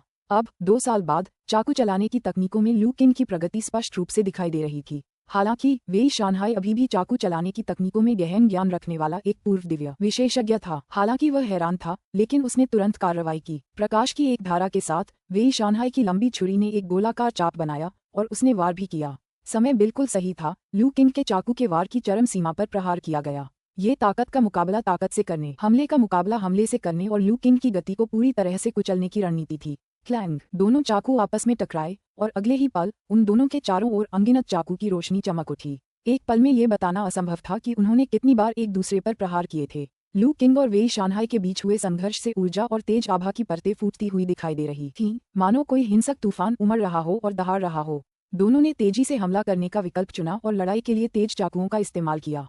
पहाड़ी पर खड़े होकर मागो और वेई जियान सांस रोककर देख रहे थे। वे इतने मग्न थे कि वे लगभग सांस लेना ही भूल गए थे। किसी ने भी यह उम्मीद नहीं की थी कि लड़ाई शुरू से ही इतनी तीव्र हो जाएगी। इस तरह लू किंग और वेई शानहाई के बीच 10-4 सांसों तक चले तेज चाकू के आदान प्रदान के बाद अचानक चाकू की रोशनी गायब हो गई और एक आकृति तेजी से पीछे हट गई। खुद को संभालने से पहले 10 से अधिक कदम पीछे हटते हुए उसने सदमे में आगे की ओर देखा। उसके कपड़ों में कई स्पष्ट दरारें थीं। क्या पुराने पूर्वज पीछे हट गए? क्या भाई लू किंग जीत गए? मागो और वेई जियान ने अविश्वास से कहा। पता चला कि पीछे हटने वाला व्यक्ति वेई शानहाई था। उपन्यासों के अध्यायों को जल्दी और उच्चतम गुणवत्ता में पढ़ने के लिए गूगल पर TH नॉवल F.I.A. वेबसाइट खोजें। चाकू से हमला करने का इरादा। इस समय वेई शानहाई का दिल सदमे की लहरों से भर गया था। उसने अविश्वास भरी निगाहों से लू किंग की ओर देखते हुए मुश्किल से अपनी बात को निगला। लू शियालांगजुन, क्या तुम सचमुच चाकू की शक्ति के क्षेत्र में प्रवेश कर चुके हो और चाकू की शक्ति को पूरी तरह समझ चुके हो? कुछ दिन पहले चाकू चलाने की तकनीक का अभ्यास करते समय मुझे सौभाग्य से कुछ अंतर्दृष्टि प्राप्त हुई। लू किंग ने अपना युद्ध चाकू रखते हुए कहा। उसके कपड़े वैसे ही थे। यह वाकई चाकू से हमला करने का इरादा था। हालांकि वह कुछ हद तक तैयार था, फिर भी लू किंग की पुष्टि सुनकर वेई शानहाई का दिल तेजी से धड़कने लगा। जन्मोत्तर क्षेत्र में रहते हुए संपूर्ण चाकू की मंशा को समझने के लिए लू शियालांगजुन, आप और आपके गुरु दोनों के पास असाधारण मार्शल दाव समझ है। प्रारंभिक दिव्य साधना के दौरान वृद्ध चिकित्सक ने दिव्य क्षेत्र की कुछ झलक प्रदर्शित की और बाद में जल और अग्नि के संतुलन को समझकर 2 प्रकार की दिव्य ऊर्जा का अभ्यास करने में सक्षम हो गए। इससे वेई शानहाई काफी चौंक गए थे। उन्हें उम्मीद नहीं थी कि लू किंग अपने गुरु से कम प्रभावशाली नहीं होगा। जन्मोत्तर अवस्था में रहते हुए ही चाकू के संपूर्ण इरादे को समझना। इरादे का क्षेत्र अत्यंत रहस्यमय था। यहाँ तक कि एक पूर्व आकाशीय विशेषज्ञ जो कई वर्षों से उस क्षेत्र में रहा हो भी उनकी अनूठी इच्छा को पूरी तरह से समझ नहीं पाएगा। स्वयं वेई शानहाई को भी पूर्व स्वर्गीय क्षेत्र में कदम रखने के दशकों बाद ही धीरे धीरे अपनी छुरी चलाने की क्षमता समझ में आई। फिर भी लू किंग ने इतनी कम उम्र में पूर्व दिव्य क्षेत्र में प्रवेश किए बिना ही चाकू की संपूर्ण मंशा को समझ लिया था। अगर यह खबर फैल गई तो इससे पूरी साधना जगत में तुरंत सनसनी फैल जाएगी।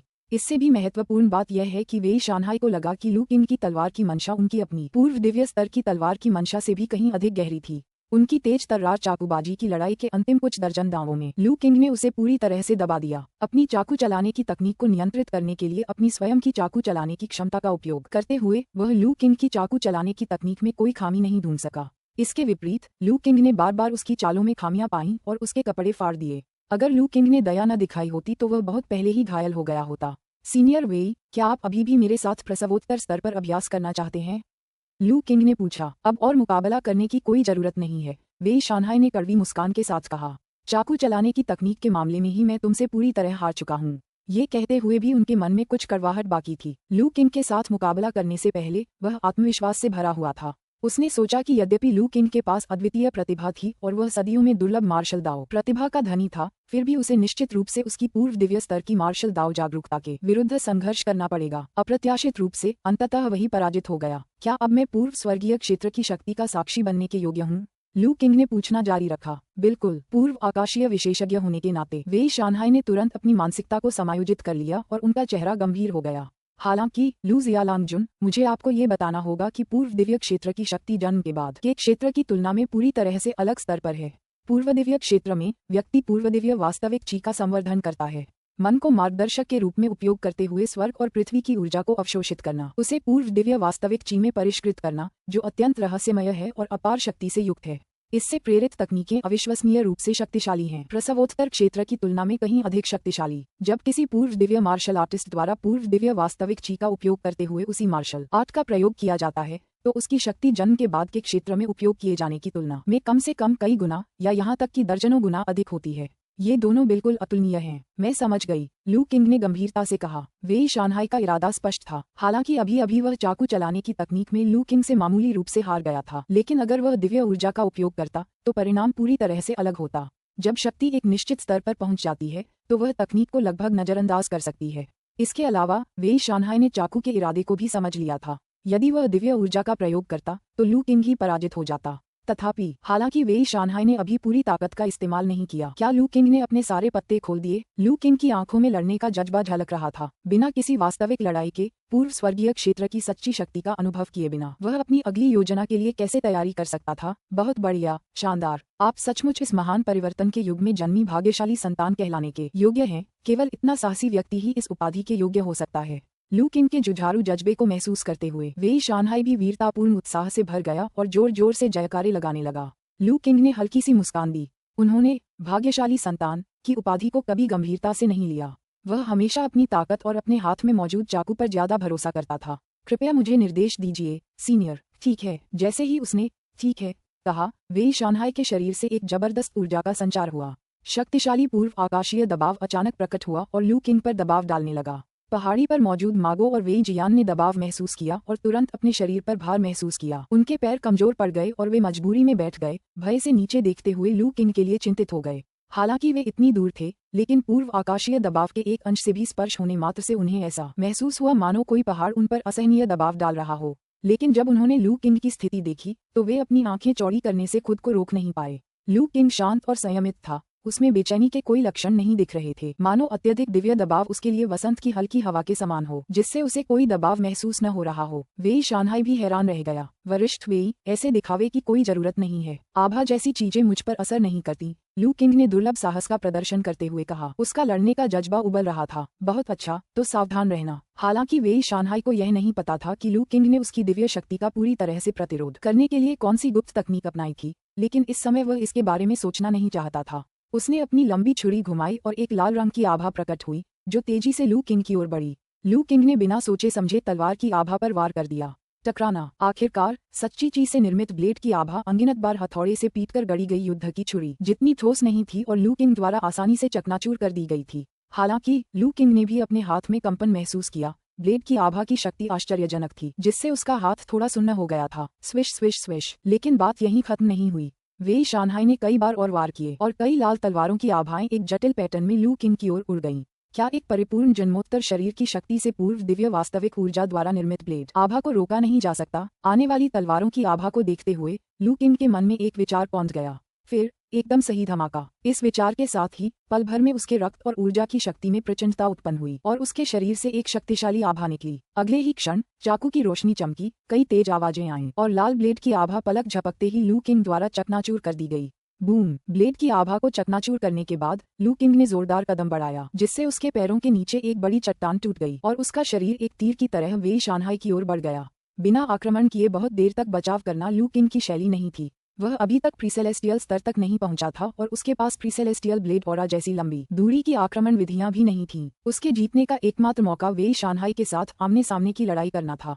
बर्स्ट तकनीक का इस्तेमाल किया। बहुत बढ़िया। लू किंग के हमले का सामना करते हुए वेई शानहाई आश्चर्यचकित नहीं बल्कि प्रसन्न हुआ। जोर से चिल्लाते हुए उसने पहाड़ों को चीरने नामक एक चाल से वार किया। इस चाकू ने लू किंग पर पहले की तुलना में बिल्कुल अलग तरह का दबाव डाला। शक्तिशाली चाकू की ताकत ने उसे पूरी तरह से घेर लिया और चाकू में निहित प्रबल शक्ति अभी विस्फोटित नहीं हुई थी, लेकिन लू किंग को पहले से ही घुटन का हल्का सा एहसास होने लगा था। क्या यही पूर्व स्वर्गीय क्षेत्र की वास्तविक शक्ति है? वेई शानहाई के चाकू की शक्ति और अपने दिल में हल्की सी कपकपी महसूस करते हुए लू किंग को डर नहीं था, बल्कि उसकी लड़ने की भावना बढ़ गई थी। बिना सोचे समझे उसने अपनी युद्ध छुरी को पलटा और वेई शानहाई की ओर वार किया। उन्होंने एक बार फिर जोरदार हमला करने का फैसला किया। अध्याय 198। एक अज्ञात घाटी में लू किंग और वेई शानहाई के बीच भीषण युद्ध छिड़ा हुआ था। घाटी के भीतर नदी के किनारे बिखरे हुए ब्लेड और ऊर्जा के आभाओं ने कई दरारें छोड़ दी, जिससे एक भयावह दृश्य बन गया। पहाड़ी पर मौजूद मागो और वेई जियान इस दृश्य को बड़ी बड़ी आंखों से देखते हुए पहले से ही स्तब्ध थे। यहाँ तक कि वेई शानहाई भी अविश्वास से भर गया था। उसे उम्मीद नहीं थी कि अपनी दिव्य शक्ति का प्रयोग करने के बाद भी वह लू किंग को तुरंत हरा नहीं पाएगा। वह बड़ी मुश्किल से उसे दबा पाया और उसे मामूली बढ़त हासिल हुई। और ये लाभ भी स्थिर नहीं था, क्योंकि लू किंग की सहनशक्ति अविश्वसनीय रूप से मजबूत थी। नुकसान में होने पर भी उसकी तलवारबाजी की तकनीक असाधारण रूप से तेज बनी रही। उपन्यासों के अध्यायों को जल्दी और उच्चतम गुणवत्ता में पढ़ने के लिए गूगल पर novelfire.net वेबसाइट खोजें। अगर वेई शानहाई सावधान नहीं रहे तो लू किंग पल भर में स्थिति को पलट सकते हैं। इसी दौरान वेई शानहाई भी लू किंग की सहनशक्ति को देखकर हैरान रह गया। तार्किक रूप से विस्फोटक गुप्त तकनीक का उपयोग करने वाला मार्शल आर्टिस्ट अपनी सहनशक्ति को तेजी से समाप्त कर देगा और वह विस्फोट लंबे समय तक नहीं चल सकता। हालांकि इतने लंबे समय तक लड़ने के बावजूद लू किंग में थकावट का कोई लक्षण नहीं दिखा। उसकी सांसें स्थिर बनी रहीं, जो वाकई डरावनी थी। यह अज्ञात था कि लू किंग किस विस्फोटक गुप्त तकनीक का उपयोग कर रहा था, लेकिन इससे निकलने वाली शक्ति असाधारण थी, जो प्रीसेलेस्टियल के प्रारंभिक चरण के बराबर थी। इसका प्रभाव भी अविश्वसनीय रूप से लंबे समय तक बना रहा, जो सचमुच अकल्पनीय था। क्या मुझे भी किसी गुप्त तकनीक का इस्तेमाल करना होगा? वेई शानहाई ने अचानक सोचा, लेकिन उन्होंने तुरंत इस विचार को खारिज कर दिया। ये तो मजाक है। एक पूर्व दिव्य प्राणी होने के नाते जन्म के बाद के किसी कनिष्ठ प्राणी से मुकाबला करना और जल्दी न जीत पाना ही काफी बुरा था। किसी गुप्त तकनीक का इस्तेमाल करना तो बेहद शर्मनाक होगा। ये विचार वेई शानहाई के मन में उमड़ रहे थे, तभी उसका लू किंग से एक बार फिर टकराव हो गया। टकराना। एक और तीखी आवाज सुनाई दी। इस बार वेई शानहाई की तलवार की आभा नहीं बिखरी, बल्कि लू किंग की युद्ध तलवार अंततः अत्यधिक दबाव के आगे झुक गई और पल भर में चकनाचूर हो गई। लू किंग का शरीर हल्का सा डगमगाया। उसने अपनी युद्ध तलवार के उड़ते हुए टुकड़ों से बचते हुए कुछ कदम पीछे हट गया। अपने हाथ में टूटी हुई मूठ और वेई शानहाई की लगभग सही सलामत युद्ध तलवार को देखकर उसने मन ही मन भरी जन्मोत्तर जगत में ची और रक्त की शक्ति अंततः स्वर्ग और पृथ्वी के सार से परिष्कृत पूर्व स्वर्गीय सच्ची ची की तुलना में कहीं नहीं ठहरती। अपनी युद्ध तलवार को ची और रक्त से बचाने के सर्वोत्तम प्रयासों के बावजूद लगातार संघर्षों के बाद वह चकनाचूर हो गई। इसके विपरीत वेई शानहाई की युद्ध तलवार, जो दिव्य ऊर्जा से परिपूर्ण थी, काफी हद तक अप्रभावित रही। लू शियालांगजुन, क्या तुम अभ्यास जारी रखना चाहते हो? मुझे याद है कि तुम्हारे पास एक दिव्य युद्ध तलवार है जिसे तुमने स्वयं गढ़ा है। क्या हम उसका उपयोग करें? लू किंग की तलवार को टूटते देख वेई शानहाई को थोड़ा अफसोस हुआ और उसने कहा वह लड़ाई का भरपूर आनंद ले रहा था। लू किंग की तलवारबाजी की क्षमता उसकी अपनी क्षमता से कहीं अधिक गहरी थी। लू किंग के साथ हुई बातचीत के दौरान उसे स्पष्ट रूप से महसूस हुआ कि उसकी तलवार चलाने की क्षमता में सुधार हो रहा है। अचानक हुई इस रुकावट से उन्हें थोड़ी असहजता महसूस हुई। कोई जरूरत नहीं, लू किंग ने सिर हिलाते हुए कहा। ये लड़ाई मेरे लिए बहुत लाभदायक रही है। सीनियर वेई, आपकी मदद से मुझे अपनी उलझनों को समझने में काफी मदद मिली है। ओह, आपको कुछ अंतर्दृष्टि मिली है? वेई शानहाई ने उत्साह से पूछा। क्या आपने आगे का मार्ग देख लिया है और पूर्व स्वर्गीय क्षेत्र में कदम रखने का अवसर महसूस किया है? ये जानकर कि लू किंग ने जन्मोत्तर क्षेत्र के शिखर पर पहुंच गया है, वेई शानहाई ने स्वाभाविक रूप से यह मान लिया कि लू किंग द्वारा उल्लिखित अड़चन जन्मोत्तर और पूर्व स्वर्गीय क्षेत्रों के बीच की बाधा थी। लगभग, लू किंग ने सिर हिलाया। पूर्व दिव्य क्षेत्र का मार्ग अब मेरे लिए काफी स्पष्ट है। थोड़ा और संचय करने से सफलता प्राप्त करना मुश्किल नहीं होना चाहिए। ये बहुत अच्छा है। वेई शानहाई बहुत खुश था। लू किंग की प्रगति ने उसके अभ्यास के प्रयासों को सार्थक बना दिया। सीनियर वेई, आपने हमारी पिछली स्पैरिंग में कितनी ताकत का इस्तेमाल किया था? लू किंग ने एक महत्वपूर्ण प्रश्न पूछा। अगर हम सामान्य ताकत की बात करें तो मैंने लगभग अपनी पूरी ताकत लगा दी।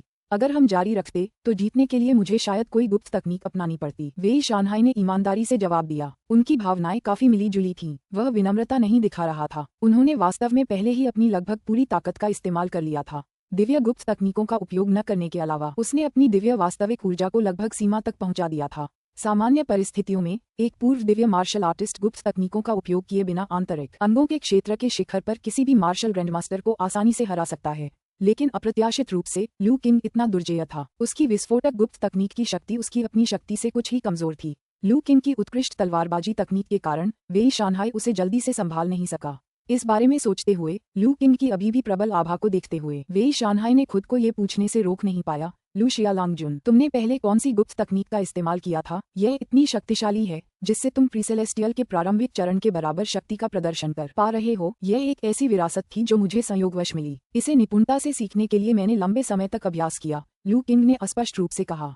परफेक्ट बर्स्ट को उनकी अद्वितीय गुप्त तकनीक माना जा सकता है जो उनकी असाधारण रूप से मजबूत आत्मिक शक्ति पर निर्भर करती है।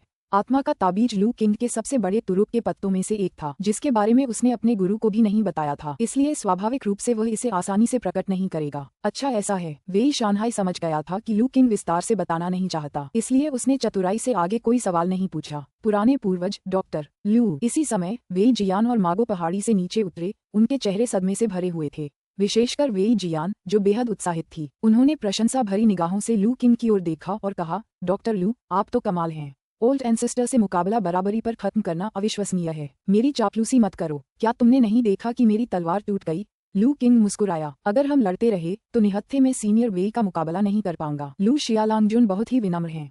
मेरे पास तो केवल दिव्य ऊर्जा का ही लाभ था। अगर आप अपने दिव्य हथियार युद्ध तलवार का इस्तेमाल करते तो ये कहना मुश्किल है कि कौन जीतता। वेई शानहाई ने असहमति जताते हुए कहा, तुम्हारे पास भी एक दिव्य हथियार है, इसलिए मैं फिर भी हार जाऊंगा। एक दूसरे की तारीफ करते हुए समूह धीरे धीरे घाटी से निकल गया। गहरे पहाड़ों को छोड़कर और वेई शानहाई और अन्य लोगों से विदा लेने के बाद लू किंग घर लौट आया।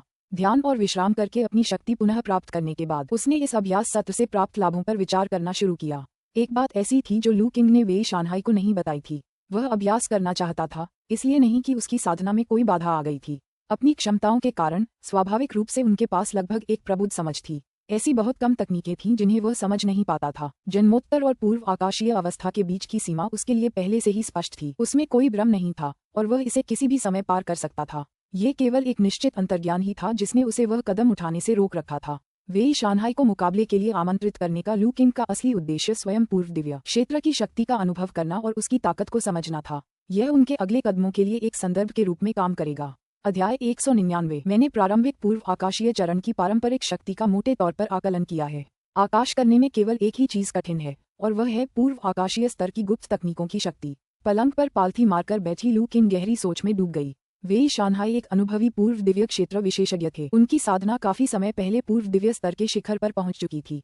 हालांकि उनकी तलवार की शक्ति कभी भी उस स्तर तक नहीं पहुंच पाई थी, जिसके कारण वे पूर्व दिव्य स्तर की निम्न उपलब्धि अवस्था में प्रवेश नहीं कर पाए थे। अगर वेई शानहाई इस बार विनम्रता नहीं दिखा रहा था तो लू किंग बिना किसी गुप्त तकनीक का उपयोग किए मूल रूप से इरादे के क्षेत्र को समझ चुके एक पूर्व दिव्य योद्धा के अनुमानित शक्ति स्तर का पता लगा सकता था। साथ ही उसे अपनी ताकत का भी अंदाजा था, यानी एक पूर्ण विस्फोट के बाद वह अब सीधे एक चरम प्रारंभिक चरण के प्रीसेलेस्टियल योद्धा का सामना कर सकता था। लू किंग इस परिणाम से विशेष रूप से आश्चर्यचकित नहीं थी। पूर्व दिव्य योद्धा वास्तव में शक्तिशाली होते हैं क्योंकि उन्होंने संसार के नियमों का दीक्षा संस्कार प्राप्त किया होता है और अपनी स्वयं की पूर्व दिव्य वास्तविक ऊर्जा से पोषित होते हैं। उनकी शारीरिक शक्ति अकेले ही आंतरिक अंगों के क्षेत्र में निपुणता प्राप्त कर चुके एक सामान्य मार्शल ग्रैंडमास्टर की तुलना में कई गुना अधिक होती है। इसके अतिरिक्त प्रागैतिहासिक वास्तविक ची की रहस्यमय प्रकृति के कारण प्रागैतिहासिक विशेषज्ञ द्वारा किया गया एक साधारण प्रहार भी मार्शल ग्रैंडमास्टर की पूर्ण शक्ति वाली गुप्त तकनीक से कहीं अधिक शक्तिशाली होता है। लेकिन ये तुलना केवल साधारण मार्शल ग्रैंडमास्टर से की गई है। लू किंग अलग थी। पृथ्वी शिरा आत्मा द्रव का सेवन करने से उसकी क्षमता चरम सीमा तक बढ़ गई थी। यद्यपि उसने आंतरिक अंगों के क्षेत्र में भी महारत हासिल कर ली थी, फिर भी उसका शारीरिक गठन सामान्य मार्शल ग्रैंडमास्टर से कहीं अधिक श्रेष्ठ था। एक सटीक विस्फोट से मिली शक्ति और ब्लेड इंटेंट के स्तर पर उसकी ब्लेड तकनीक के साथ लू किंग वास्तव में प्रारंभिक चरण के प्रीसेलेस्टियल योद्धाओं से बहुत भयभीत नहीं था। इस अभ्यास सत्र ने उनकी धारणाओं की पुष्टि कर दी। सीनियर वेई जैसे व्यक्ति के लिए, जिसके पास कोई शक्तिशाली विशेष विरासत नहीं है, एक साधारण शिखर प्रारंभिक चरण का पूर्व दिव्य योद्धा है जो गुप्त तकनीकों का उपयोग नहीं करता है। वह मेरे लिए बहुत कम खतरा पैदा करता है। लू किंग मन ही मन सोचने लगा। गुप्त तकनीकों के उपयोग के संबंध में उसकी आंखों में एक रहस्यमय प्रकाश की झलक दिखाई दी। पूर्व स्वर्गीय योद्धाओं के पास गुप्त तकनीकें होती हैं, क्या उसके पास कोई तुरुप का पत्ता नहीं है? इस बार वेई शानहाई के साथ मुकाबले में हालांकि बाद वाले ने केवल पूर्व दिव्य क्षेत्र की पारंपरिक शक्ति का उपयोग किया, उसने भी अपनी ताकत का केवल एक हिस्सा ही प्रकट किया। उसके सबसे शक्तिशाली तुरुप के पत्ते पूरी तरह से छिपे हुए थे। वरिष्ठ वेई के अनुसार जिंग परिवार के पुराने पूर्वज अभी प्रारंभिक पूर्व दिव्य अवस्था के चरम पर ही हैं। इसके अलावा उन्हें अपने शुरुआती वर्षों में गंभीर चोटें लगी थीं और उनकी जीवन शक्ति को काफी नुकसान पहुंचा था। उनकी ताकत अपने चरम से बहुत पहले ही नीचे गिर चुकी है। हालांकि अफवाहें तो सिर्फ अफवाहें ही होती हैं, मुझे खुद जाकर ही यकीन करना होगा। हालांकि वेई शानहाई ने आत्मविश्वास से बात की, लेकिन लू किंग को अफवाहों पर पूरी तरह भरोसा नहीं था। जिंग परिवार के पुराने पूर्वज की ताकत की पुष्टि करने के लिए उसे खुद देखना जरूरी था। बुढ़िया, तुम मुझे बाहर निकालना चाहती हो, है ना? तो चलो देखते हैं कि जब मैं सचमुच तुम्हारे सामने प्रकट होऊंगा तो क्या तुम मुझे पहचान पाओगी। लू किंग की आंखों में एक ठंडी चमक दिखाई दी, उस बूढ़ी औरत के बारे में सोचते हुए जो उसे फंसाने के लिए दृढ़ संकल्पित प्रतीत हो रही थी। उसके दिल में अचानक ही हत्या करने का इरादा जाग उठा। बिना किसी संकोच के लू किंग ने सबसे पहले अपने गुरु से 2 दिन की छुट्टी मांगी और कहा कि उसे पहाड़ों पर जाना है। उस रात अच्छी तरह आराम करने और अपने शरीर को पूरी तरह तरोताजा करने के बाद लू किंग चुपचाप अपने घर से निकल गया। गांव के बाहर मन की एक हल्की सी हलचल से उसने अपने माथे के एक्यू पॉइंट क्षेत्र में पृथ्वी गति ताबीज के प्रकाश समूह का आह्वान किया और उसे स्वयं पर लागू किया। उपन्यासों के अध्यायों को जल्दी और उच्चतम गुणवत्ता में पढ़ने के लिए गूगल पर aether-ovalfire.net वेबसाइट खोजें। एक बार फिर हल्कापन और फुर्ती का एहसास हुआ। लू किंग ने एक कदम बढ़ाया और तेजी से प्रांतीय शहर की ओर चल पड़ा। चूंकि रात का समय था और जंगल में बहुत कम लोग रहते थे, इसलिए लू किंग को रास्ते में किसी भी घटना का सामना नहीं करना पड़ा और लगभग पूरी रात बिताने के बाद वह प्रांत शहर के बाहर पहुंच गया। ये प्रीफेक्चर शहर वाकई अपने नाम के अनुरूप है। इसकी दीवारें किसी काउंटी शहर की दीवारों से कहीं अधिक भव्य हैं। सामने फैले विशाल शहर को देखकर, जो अंधेरे में एक प्राचीन जानवर की तरह जमीन पर पड़ा हुआ था, लू किंग विस्मित हो गया। वह शहर में दाखिल नहीं हुआ, बल्कि उसने एक और पृथ्वी गति ताबीज को परिष्कृत करने से पहले आराम करने और स्वस्थ होने के लिए एक जगह ढूंढ ली। प्रांत नगर ज्यूली गांव से लगभग 1000 मील दूर था। इतनी लंबी यात्रा के बाद उसकी भौहों के एक्यू पॉइंट क्षेत्र में पृथ्वी गति ताबीज का प्रतिनिधित्व करने वाला प्रकाश समूह बहुत पहले ही विलीन हो चुका था, इसलिए उसे पहले इसे फिर से भरना आवश्यक था। 15 मिनट बाद पृथ्वी की हलचल को नियंत्रित करने वाले ताबीज को सफलतापूर्वक परिष्कृत कर लिया गया। हालांकि लू किंग ने फिर भी शहर में प्रवेश करने की जल्दी नहीं की।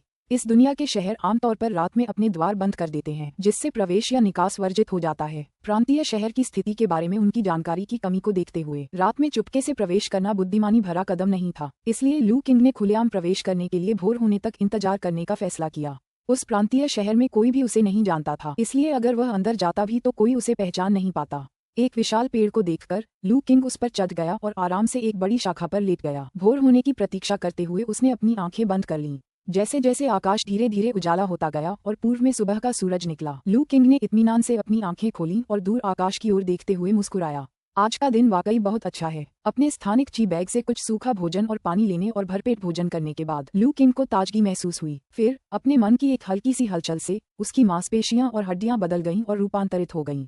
महज 1 दर्जन सांसों में ही उसका रूप पूरी तरह बदल गया था। न केवल उसका शरीर काफी पतला हो गया था, बल्कि उसका चेहरा भी एक साधारण ग्रामीण लड़के जैसा हो गया था। इसी बीच उसकी भौहों के एक्यू पॉइंट में स्थित आत्मा का ताबीज थोड़ा कांप उठा। अगले ही पल लू किंग की आभा पूरी तरह से छिप गई, जिससे एक सरल और ईमानदार व्यक्तित्व का पता चला। आत्मा के ताबीज की मदद से मेरी मांसपेशी और हड्डी रूपांतरण तकनीक को वास्तव में उत्कृष्ट माना जा सकता है। मैं न केवल अपना रूप बदल सकता हूँ, बल्कि इच्छा अनुसार विभिन्न शारीरिक आभाओं का भी अनुकरण कर सकता हूँ। अब अगर मेरे मालिक मेरे सामने भी हों तो शायद वे मुझे पहचान भी न पाएं। लू किंग ने मन ही मन सोचा। दिव्य रून संप्रदाय की मूलभूत साधना पद्धति होने के नाते आत्मा ताबीज के कई चमत्कारी उपयोग थे। अपनी आभा को अनुकरण करना और बदलना उसके लिए स्वाभाविक रूप से बहुत आसान था। प्रीफेक्चर नगर, मुझे उम्मीद है कि आप मेरे लिए कुछ सरप्राइज लाएंगे। अपना रूपांतरण पूरा करने के बाद लू किंग ने अपनी आंखों में एक अजीब सी चमक के साथ दूर स्थित विशाल शहर की ओर देखा। फिर वह पेड़ से नीचे कूद गया और शहर की ओर चल पड़ा। कुछ ही देर में लू किंग शहर के सामने पहुंच गई। कई साधारण कपड़े पहने लोगों को देखकर, जिनमें से कुछ बोझ ढो रहे थे मानो बाजार जा रहे हों, लू किंग स्वाभाविक रूप से उनमें घुल मिल गई। शहर के प्रवेश द्वार पर लू किंग ने पाया कि प्रांत शहर में प्रवेश करने वाले बाहरी लोगों की जांच करने की आवश्यकता नहीं थी। वे शहर में प्रवेश शुल्क का भुगतान किए बिना सीधे प्रवेश कर सकते थे। द्वार की रखवाली कर रहे सैनिक दोनों ओर खड़े रहे, अंदर आने जाने वाले लोगों से कोई पूछताछ नहीं की। ऐसा प्रतीत होता था कि उन्हें पूरा भरोसा था कि इतने बड़े शहर में कोई भी गड़बड़ी पैदा करने की हिम्मत नहीं करेगा। प्रांतीय शहर में वाकई एक भव्यता का भाव है। लू किंग ने मन ही मन प्रशंसा की। उसे बहुत प्रसन्नता हुई। पहचान की जांच न होने से उन्हें फायदा हुआ, जिससे उनका प्रवेश आसान हो गया। भव्य अंदाज में प्रवेश करते ही लू किंग अपने सामने के हलचल भरे दृश्य से तुरंत मोहित हो गया। अध्याय 200। इसमें कोई आश्चर्य की बात नहीं कि यह प्रांतीय राजधानी है। अपने सामने यातायात और भीड़भाड़ के हलचल भरे दृश्य को देखकर लू किंग ने एक बार फिर आह भरने से खुद को रोक नहीं पाया। काउंटी शहर की तुलना में ये स्थान कम से कम 10 गुना अधिक समृद्ध था। कुछ देर तक आश्चर्यचकित होने के बाद लू किंग इधर उधर घूमने लगी। बेशक उसकी भटकन का एक उद्देश्य था। कुछ छोटे विक्रेताओं को समर्थन देने के लिए थोड़ा पैसा खर्च करने के बाद जल्द ही उसे वह जानकारी मिल गई जो वह चाहता था। तुम्हारा मतलब झीन के घर से है? वो शहर के पश्चिम में है। शहर के सबसे प्रतिष्ठित परिवारों के सबसे बड़े बड़े महल वहीं हैं। नौजवान, क्या तुम भी झीन परिवार के दूसरे बेटे को श्रद्धांजलि देने जा रहे हो और इनाम की रकम लेने जा रहे हो? लू किंग द्वारा 2 स्टिक खरीदने के बाद मिठाई से सजी हॉक बेचने वाले एक विक्रेता ने उत्साहपूर्वक उसके सवालों के जवाब दिए। श्रद्धांजलि अर्पित करने आए हैं? लू किंग ने भ्रम का भाव दिखाते हुए कहा। नहीं, मैंने बस सुना है कि झीन परिवार प्रांतीय राजधानी का सबसे बड़ा परिवार है और मैं बस एक नजर डालना चाहता था। तो तुम भी मार्शल आर्टिस्ट हो? नौजवान, दुकानदार अचानक समझ गया। लेकिन तुम सही समय पर नहीं आए हो। झीन परिवार के दूसरे बेटे की हाल ही में एक बदमाश ने हत्या कर दी है और उनका अंतिम संस्कार चल रहा है।